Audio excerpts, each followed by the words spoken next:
Bonjour à tous et bienvenue dans l'entrevue de Divine. Je me présente, je suis Divine.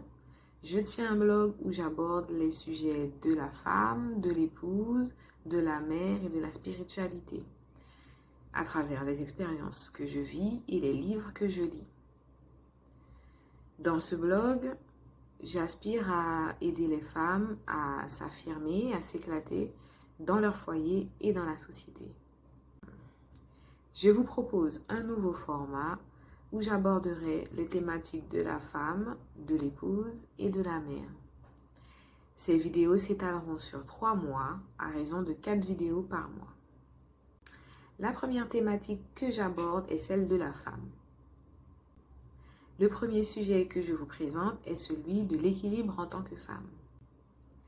Alors, c'est un sujet qui m'a été proposé il y a quelques mois de ça, et c'est vrai que j'ai trouvé très intéressant d'aborder cette question, parce que c'est une question que beaucoup de femmes se posent, et notamment celles qui ont vraiment envie de tout faire et de tout avoir. Premièrement, qui je suis. Ce qui a été primordial pour moi, c'était d'être au clair sur qui j'étais. Est-ce que j'étais en paix avec ça? Ça a vraiment été nécessaire de pouvoir me poser ces questions-là pour pouvoir faire des choix cohérents au quotidien. Du coup, par exemple, je sais que je suis quelqu'un de croyant. Je sais également que j'aime passer du temps avec ma famille, avec mes proches et mes amis. Je sais aussi que j'aime découvrir de nouvelles choses.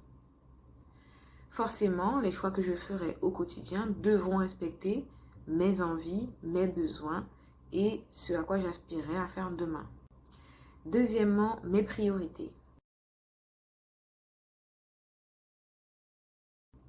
Une fois que j'ai déterminé qui j'étais, il était important de définir quelles étaient mes priorités. Est-ce que ma priorité, c'était ma carrière? Est-ce que c'était mes enfants, mon mari? Est-ce que c'était mes activités annexes, le sport, les arts? Par exemple, me concernant, je sais que ma priorité, c'est moi. Que c'est important pour moi de prendre soin de mon âme par la prière.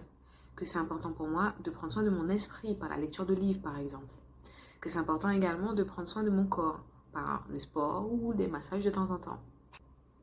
Une fois que j'ai pris soin de moi, forcément vient mon mari, puis mes enfants et enfin mon travail, mes activités annexes, quelles qu'elles soient. Si on est en couple, c'est important de pouvoir définir ses priorités ensemble.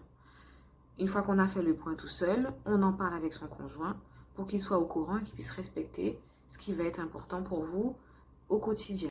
Troisièmement, l'organisation. Alors, je vous vois venir au loin. L'organisation a la réputation d'être barbant. Oui, mais non. Lorsqu'une chose est notée, prévue et exécutée, cela permet de passer une journée, une semaine sereine et productive. On a une vision globale de ce qu'on a à faire et du coup, ça permet de faire de la place pour ce qui est important pour soi. Cela vaut aussi pour la routine. Ça n'est pas très sexy non plus et pourtant, ça fait ses preuves. Alors, je ne sais pas si je suis un exemple, mais aussi loin que je me souvienne, j'ai toujours été quelqu'un d'organisé. Je ne parle pas de l'époque école, collège, lycée où l'agenda était obligatoire, mais depuis mes études et depuis la vie active, j'ai toujours tenu un agenda. J'y inscris du coup mes cours, mes rendez-vous, mes obligations personnelles, la liste des tâches à faire pour la semaine et une fois que ces choses sont réalisées, je les barre. Cela me permet d'avoir une vision sur ma semaine, des choses à faire et de ce qui va être important à placer pour moi. Personnellement, je travaille mes objectifs personnels et professionnels sur un agenda papier. En ce qui concerne mon foyer, mon mari et moi, on a opté pour Google Agenda. Chacun y inscrit son agenda personnel.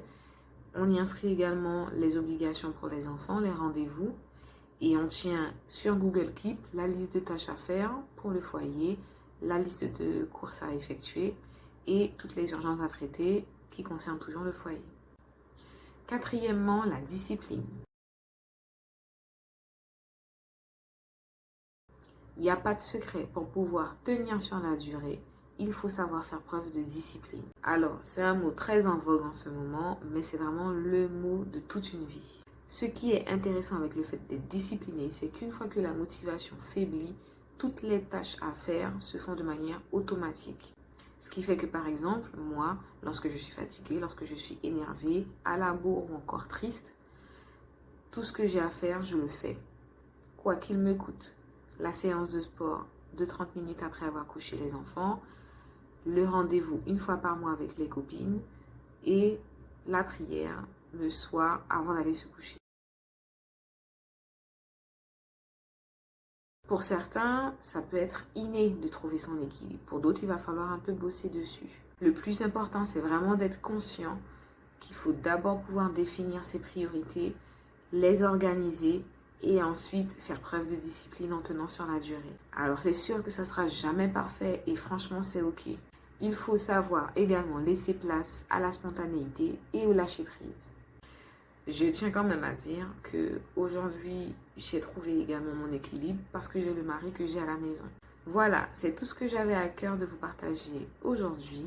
Merci à vous d'avoir regardé ma vidéo. Si vous l'avez appréciée, n'hésitez pas à commenter, à liker et à partager. Cette vidéo sera également disponible sur YouTube. Rendez-vous la semaine prochaine pour le prochain numéro. Bye bye!